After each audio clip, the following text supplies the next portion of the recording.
Bonjour, nous nous retrouvons aujourd'hui dans le cadre d'une semaine en emploi organisée par notre partenaire Pôle emploi. Donc, dans le cadre de ce partenariat, nous intervenons pour vous expliquer ce qu'est le projet de transition professionnelle pour vos reconversions via la formation. Alors, tout d'abord, une présentation rapide de notre structure. Donc, Transition Pro, qui a remplacé les FONGECIF au 1er janvier 2020, est un organisme paritaire qui permet de garantir l'équité pour tous les salariés de droit privé qui souhaitent entamer une formation pour se reconvertir sur le territoire Auvergne-Rhône-Alpes. Notre action se fait en toute transparence en faveur du développement de vos compétences, pour des transitions et des reconversions professionnelles, c'est-à-dire un changement de métier et de l'emploi dans la région, puisque nous allons regarder effectivement les perspectives d'emploi en fonction des besoins en main-d'œuvre des entreprises du territoire auvergne-rhône-alpin et des métiers émergents qui ont été publiés par France Compétences. Donc, nos missions actuelles, donc on a des missions d'information et d'ingénierie de parcours.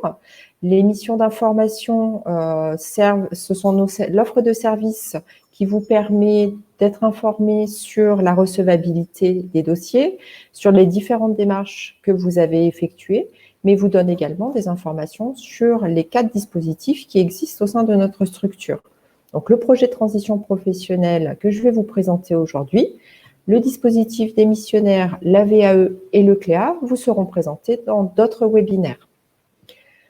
Le service ingénierie des parcours de formation et financière est un rendez-vous qui est un peu plus poussé et qui vous accompagne dans le montage financier et le montage pédagogique de vos demandes. On va pouvoir explorer avec vous les différents financements qui existent en dehors du projet de transition professionnelle, le cas échéant, et également vous accompagner dans le choix de votre organisme de formation par rapport aux modalités de suivi des formations qui pourront intervenir. On a aujourd'hui des expertises à mener sur les besoins en main-d'œuvre du territoire, le contrôle de la qualité des formations que nous finançons, mais également le développement des partenariats régionaux.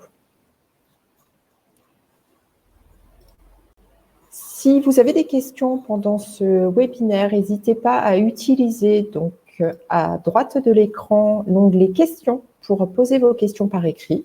Une de mes collègues surveillera vos questions et nous y répondrons en fin de présentation.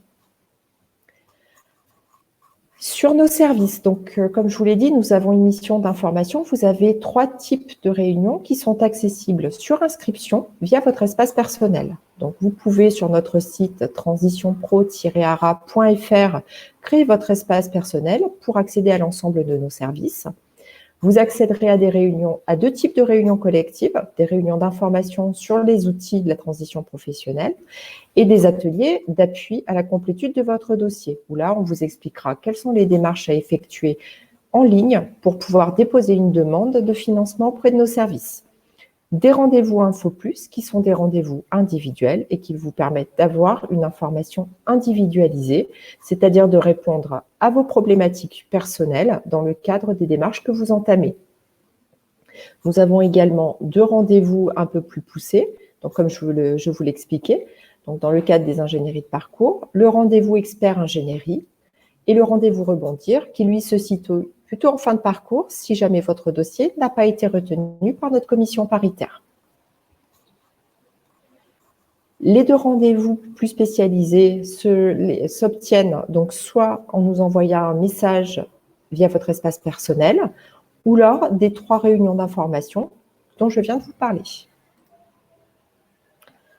Donc maintenant, le projet de transition professionnelle de manière plus précise. Donc, il vous permet de suivre une formation pendant ou en dehors de votre temps de travail, quelle que soit sa durée, avec une prise en charge donc, des coûts de formation, c'est-à-dire des coûts qui sont à régler à l'organisme de formation, des frais annexes, c'est-à-dire les frais kilométriques ou les frais d'hébergement si vous êtes obligé d'aller dans un organisme qui se trouve loin de votre domicile, et le maintien de tout ou partie de votre rémunération. Donc, notre organisme répond aux besoins des salariés du secteur privé. Donc, les salariés de la fonction publique devront s'adresser à leurs services ressources humaines. Tout type de contrats sont concernés, les CDI, les contrats à durée indéterminée, les intérimaires et les intermittents, avec pour chacun des conditions spécifiques de recevabilité. Les formations qui sont recevables sont les formations qui sont inscrites au répertoire national des certifications professionnelles et au répertoire spécifique en dehors des habilitations et tout ce qui concerne les blocs de compétences, c'est-à-dire que vous n'êtes pas obligé de demander la validation d'une formation, d'une certification globale. Vous pouvez également déposer un PTP pour une partie de formation, pour une validation partielle de certification. Sur la prise en charge de votre rémunération, elle se fait en fonction de votre temps de travail. Donc, nous allons comparer l'organisation de la formation et ainsi que l'organisation de votre temps de travail.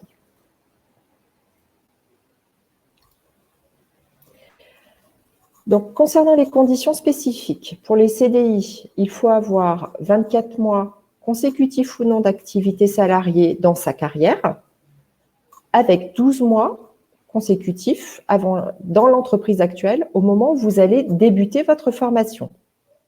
Pour les CDD, il y a toujours cette condition de 24 mois, mais elle est appréciée sur les 5 dernières années. Et il faut 4 mois en CDD au cours des 12 derniers mois. Une vigilance, vous devez déposer votre dossier en cours de contrat et prévoir votre entrée en formation dans les 6 mois qui suivent la fin de votre contrat à durée déterminée. La vigilance à avoir, la petite particularité, c'est que l'ancienneté s'apprécie toujours à la date d'entrée en formation et pas au moment du dépôt du dossier. Concernant les intérimaires et les intermittents, les conditions sont beaucoup plus spécifiques.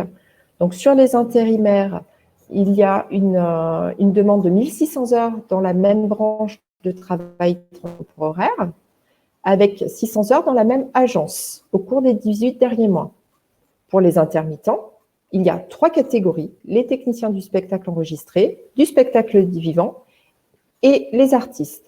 Ces catégories ayant des conditions très particulières de recevabilité, si vous en faites partie, nous vous invitons à demander un rendez-vous individuel sur votre espace personnel afin que nous puissions étudier votre situation individuelle. Donc, le PTP. Donc, pour choisir sa formation, on va vous demander d'explorer, ou on peut également vous accompagner pour explorer l'offre sur la région Auvergne-Rhône-Alpes ou sur le territoire national, en fonction de ce que vous souhaitez comme métier.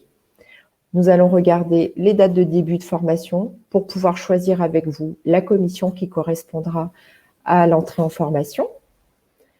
Une fois que vous aurez choisi votre organisme de formation, vous allez réaliser avec eux un bilan de positionnement au cours duquel vous allez étudier votre parcours professionnel, les diplômes que vous détenez déjà, afin de personnaliser au mieux votre parcours de formation en fonction de vos acquis et de vos compétences.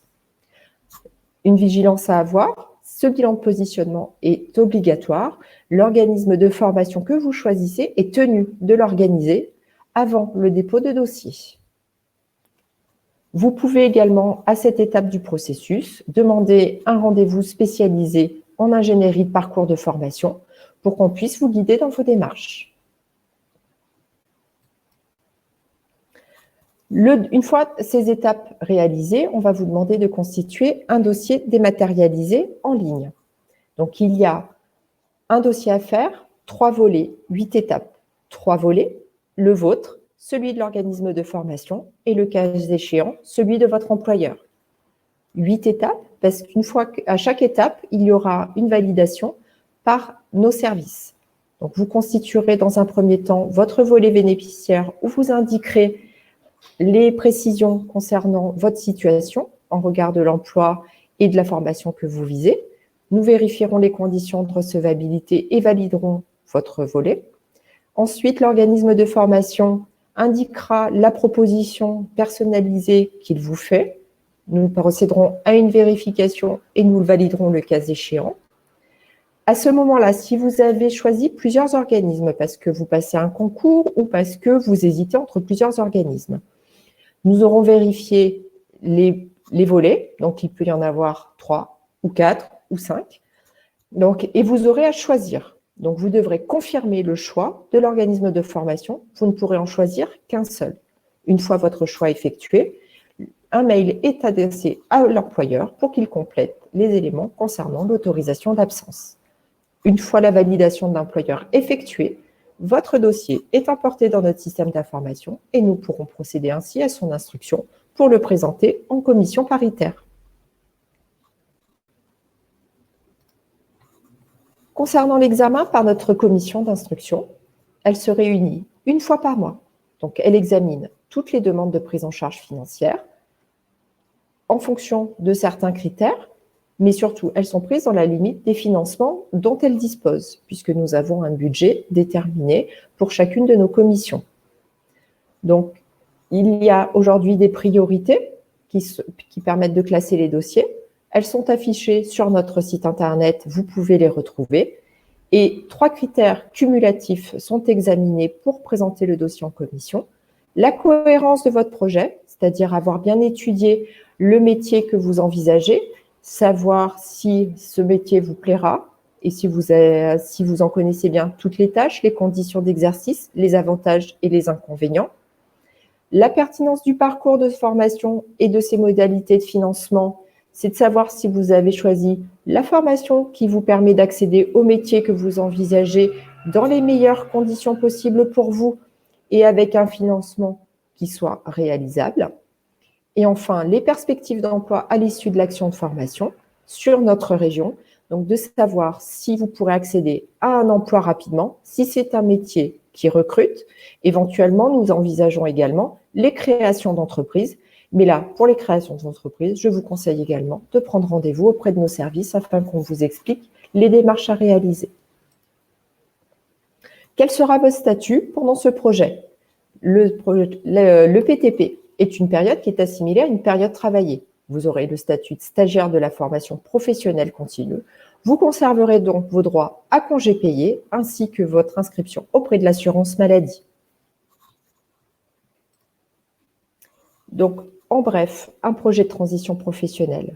Vous pouvez solliciter l'accompagnement d'un conseiller en évolution professionnelle. Pour ce PTP, il n'est pas obligatoire, mais si vous avez des doutes sur votre projet ou besoin d'accompagnement, vous pouvez prendre rendez-vous sur le site internet mon-cep.org avec un conseiller en évolution professionnelle qui pourra vous aider à affiner votre projet et à mener toutes les démarches nécessaires avant de prendre contact avec notre structure. Vous devrez également choisir votre organisme de formation et réaliser le bilan de positionnement préalable qui est obligatoire. Vous devrez faire éventuellement une demande d'autorisation d'absence auprès de votre employeur si vous êtes en CDI ou intérimaire. Dans le cadre des CDD ou des intermittents, il n'y a pas forcément d'autorisation d'absence à demander. Vous constituerez votre dossier en ligne sur notre site transitionpro-ara.fr en étant attentif au calendrier de nos commissions, mais ça, nous pouvons vous le préciser lors des réunions que nous vous proposons. Une fois votre dossier constitué, il passe en commission paritaire, il est accepté, vous recevez une notification de charge, vous commencez votre formation. S'il est refusé, vous avez la possibilité de faire un recours en ligne dans les 2 mois qui suivent notre décision. Je vous remercie pour votre attention et nous pouvons maintenant passer aux questions. Alors, sur la première question, donc vous indiquez actuellement être demandeur d'emploi, avoir réalisé un bilan de compétences pour une reconversion. Alors, impossible à la suite de faire un PTP.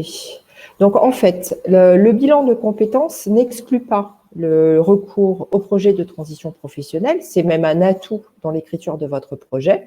Par contre, vous avez aujourd'hui le statut de demandeur d'emploi. Donc, ce sont les salariés sous contrat qui sont concernés par le PTP. Donc, si votre statut actuel est uniquement demandeur d'emploi, nous n'allons pas être la structure la plus adaptée à votre situation. Il faudra contacter un de vos conseillers Pôle emploi pour savoir comment Pôle emploi peut vous accompagner dans votre reconversion. Par contre, si jamais vous avez un contrat à durée indéterminée en cours ou vous êtes intérimaire, prenez contact avec nos services pour qu'on puisse vous indiquer quelles sont les modalités à suivre pour réaliser la demande de financement. Et la deuxième question, a priori, est la même. Est-ce que les demandeurs d'emploi sont concernés par le PTP? Donc, effectivement, non. Seuls les salariés sont concernés par le PTP auprès de Transition Pro.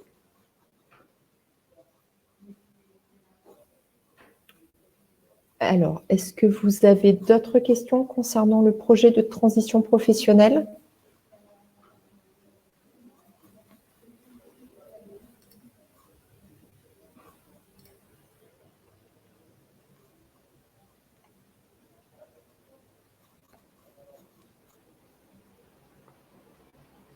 À votre service.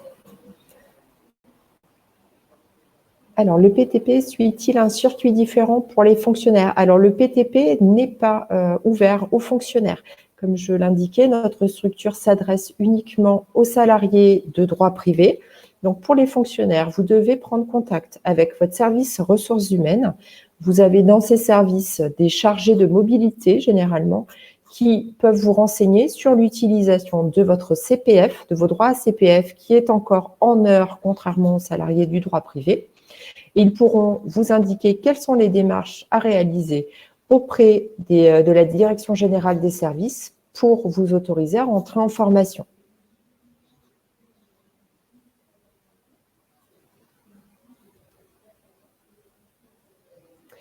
Alors, qu'est-ce qui est possible pour les demandeurs d'emploi? Donc, vous avez la possibilité de recourir à votre CPF autonome. Donc, vous avez un mon compte formation-gouv.fr. Donc là, effectivement, vous avez des sommes qui ont été engrangées pendant votre carrière et vous pouvez, avec cette somme disponible, autofinancer une formation et demander à Pôle emploi de maintenir vos allocations retour à l'emploi, mais avec un statut demandeur d'emploi en formation. Donc, il faut prendre contact avec un des conseillers Pôle emploi pour pouvoir mettre en œuvre votre formation. Question suivante. Je suis salariée et j'ai déjà fait un bilan de compétences. Je souhaite me reconvertir, mais je ne sais pas encore quand. Est-ce que je peux faire un PTP pour réfléchir au projet? Ou est-ce trop tôt? Alors, dans votre cas, je pense qu'il vaut mieux prendre rendez-vous avec un conseiller en évolution professionnelle, puisque vous avez déjà fait un bilan de compétences. Vous savez, en fait, quels sont les domaines qui peuvent correspondre à votre reconversion, mais vous avez encore des doutes sur la manière dont vous allez le finaliser. Donc, dans ce cas, il vaut mieux prendre rendez-vous avec un conseiller en évolution professionnelle sur mon-cep.org. Il pourra vous aider à poursuivre cette réflexion. Une fois que vous aurez avancé sur la finalisation de votre projet, alors vous pourrez prendre rendez-vous avec un de nos chargés d'ingénierie de parcours pour vous accompagner sur la formation la plus adaptée à votre projet, et notamment à la création d'entreprise. Mais là, il est un petit peu trop tôt pour faire un PTP, puisque vous en êtes encore au stade de la réflexion dans votre projet. Le rendez-vous avec un conseiller CEP est plus adapté à votre situation. Quelle différence entre un congé individuel de formation et le PTP? Alors, le projet de transition professionnelle est le nouveau nom du congé individuel de formation, avec quelques petites différences. C'est que maintenant, le projet de reconversion est devenu obligatoire, ce qui ne l'était pas forcément dans le cadre du congé individuel de formation. Donc, comment voir s'il y a une reconversion? On regarde si effectivement il y a une différence de code ROM entre votre métier actuel et le métier que vous visez. La différence également, c'est que la formation doit être obligatoirement inscrite au répertoire national des certifications professionnelles.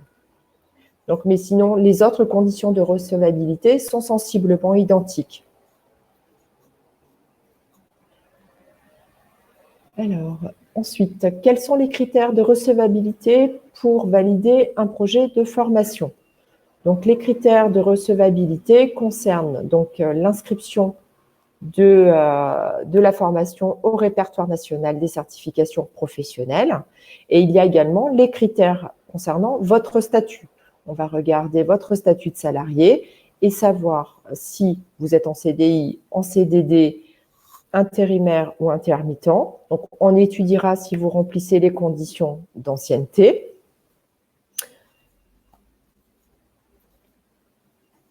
Alors, quelle peut être la durée maximale de la formation avec un PTP? Alors, il n'y a pas de durée maximale pour un PTP.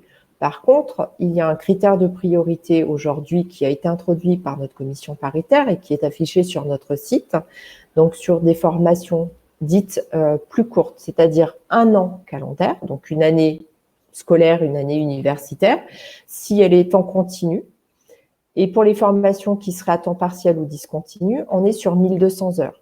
Par contre, si la formation que vous envisagez dure plus d'1 an ou plus de 1200 heures, votre demande reste recevable et sera étudiée en fonction du budget dont nous disposons.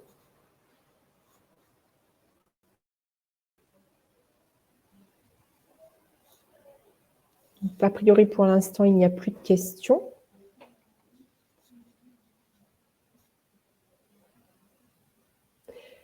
Donc, pendant que d'autres questions se posent éventuellement, donc, vous pouvez retrouver toutes ces informations sur les dispositifs, nos missions et nos actualités donc, sur notre site transitionpro-ara.fr. Vous aurez également des informations sur nos adresses. Vous pourrez venir nous voir dans nos espaces territoriaux. Et vous pouvez également nous retrouver sur les réseaux sociaux si vous voulez suivre nos dernières actualités.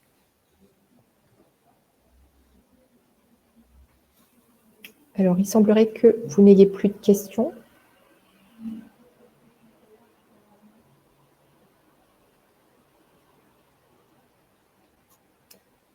Autre question. Faisant suite, un fonctionnaire bénéficiant d'une rupture conventionnelle, dispositif en place depuis 2018, pourrait-il bénéficier du PTP? Alors, le fonctionnaire qui bénéficie d'une rupture conventionnelle va être demandeur d'emploi, donc n'aura pas un statut d'éligibilité à Transition Pro. Donc, vous allez plutôt vous être orienté vers Pôle emploi pour pouvoir bénéficier d'une formation. Donc, vous ne serez pas éligible au PTP, sauf si, par la suite, vous rentrez dans les conditions d'éligibilité en ayant soit un CDI, un CDD, de l'intérim dans un secteur de droit privé.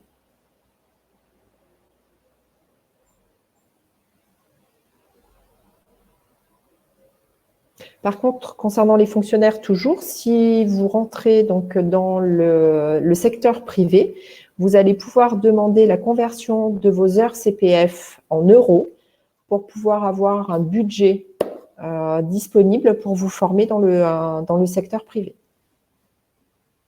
Donc, les démarches sont à faire de manière autonome sur votre compte CPF.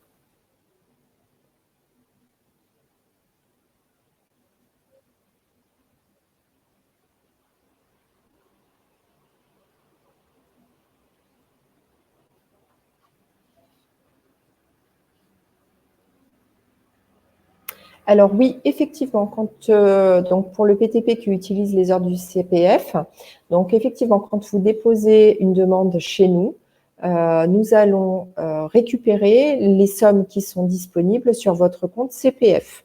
Donc, nous allons abonder le coût de la formation, la différence entre la somme qui est disponible sur votre compte CPF et le coût total que vous demande l'organisme de formation.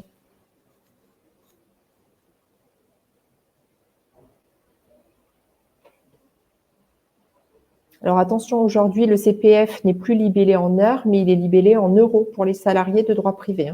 Il est libellé en heures uniquement pour les fonctionnaires.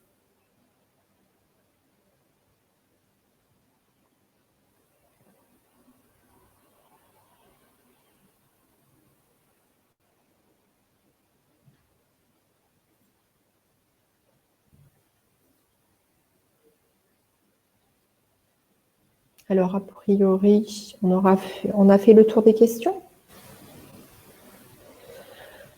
Alors, est-ce que la formation PTP doit avoir un coût inférieur au coût CPF? Non, pas du tout. Pas du tout, pas du tout. Justement, c'est pour ça que notre structure existe. Donc, la formation a bien souvent un coût supérieur aux heures qui sont disponibles sur votre compte CPF. Donc, on va venir compléter la différence. Si votre dossier est accepté, on va venir compléter la différence pour pouvoir payer l'intégralité des coûts qui sont demandés par l'organisme de formation. Vous avez aujourd'hui, par exemple, 2 000 € de disponibles sur votre compte CPF. La formation en coûte 6 000. Si votre dossier est accepté, nous abonderons de 4 000 € supplémentaires pour régler l'organisme de formation. Par contre, concernant votre situation, je pense qu'un rendez-vous avec un conseiller en évolution professionnelle et également auprès de notre service, donc un rendez-vous individuel, serait intéressant pour qu'on puisse étudier votre situation et vous orienter au mieux dans vos démarches.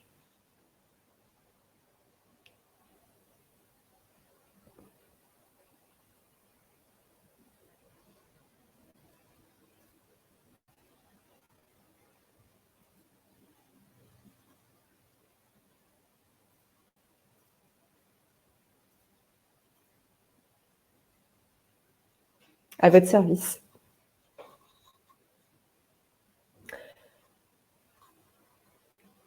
Donc, ce séminaire est prévu pour durer jusqu'à 12h30. Il est 12h26. Si vous avez encore quelques questions, allez-y. Nous allons bientôt en rester là pour aujourd'hui. De toute façon, vous retrouverez 2 autres présentations sur le projet de transition professionnelle si vous souhaitez en savoir un petit peu plus. Donc, le 6 octobre à 16h et le 9 octobre à 10h.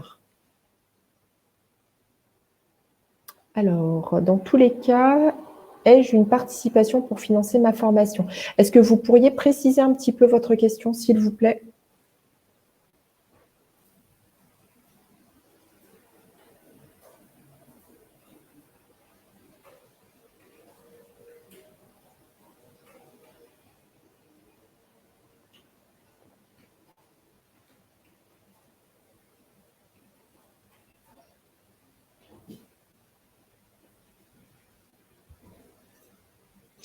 Alors, dois-je participer personnellement à ce financement? Alors, vous êtes demandeur d'emploi. Donc là, pour le financement des formations, c'est vraiment votre conseiller Pôle emploi qui va pouvoir vous orienter. Donc, vous allez pouvoir financer une partie de votre formation avec les sommes qui sont disponibles sur votre compte CPF. S'il n'est pas assez alimenté, il faut voir avec votre conseiller Pôle emploi quelles sont les possibilités qui existent. Malheureusement, notre structure ne pourra pas vous accompagner dans votre projet de reconversion. Alors, sur les prochains webinaires sur ce thème, ce seront les mêmes en fait, animés par moi et par une autre personne. Donc, si jamais d'autres questions vous venaient suite à ce séminaire, donc vous pourrez retrouver les mêmes informations ou éventuellement poser de nouvelles questions si vous ne pouvez pas prendre de rendez-vous sur notre site.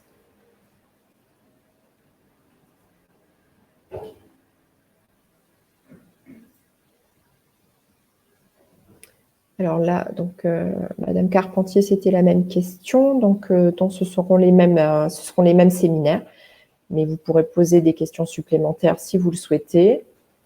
Et vous aurez un point beaucoup plus complet si vous inscrivez sur notre site, sur les réunions collectives, qui viendront vraiment vous préciser la totalité des démarches et des conditions. Donc, soit sur une réunion d'information, soit sur un atelier d'appui à la complétude du dossier. Mais je pense que dans un premier temps, la réunion d'information collective sera la meilleure réponse à vos besoins d'information. Alors, concernant le budget disponible, donc en fait, le budget est lissé tout au long de l'année afin que le taux d'acceptation soit identique en janvier, en juin ou en décembre. On essaye d'avoir un budget qui soit équivalent pour que chacun puisse avoir une chance au cours des 12 commissions au cours de l'année.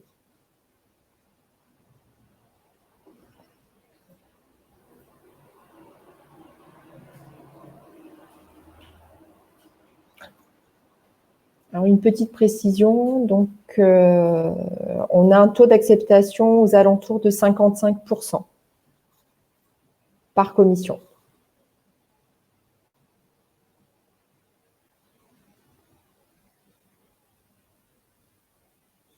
Donc, on arrive en fin de temps ensemble, il est 12h30.